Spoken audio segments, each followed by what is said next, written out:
So the handyman or the handymen, there's a bunch of them in the world, are they're sort of a tragic figure. And I don't want to go into a ton of detail about sort of how these guys got put in these metal bodies, but there's a certain sadness to who they are and how they got there. But I'd rather the gamers find that out in the course of the game.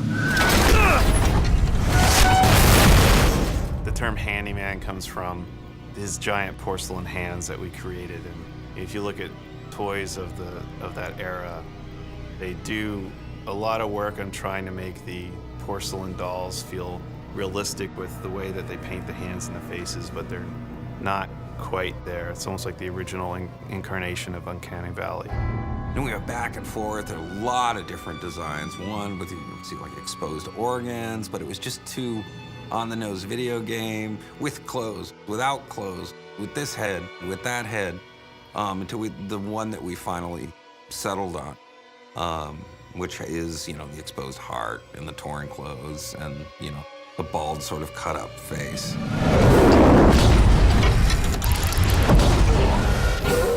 And they have a range of abilities. They can leap these great distances in the game, and you'll sometimes see them coming in from the sky and landing from a great height, and then they'll be bouncing around in the space. They're quite agile for their size and quite powerful.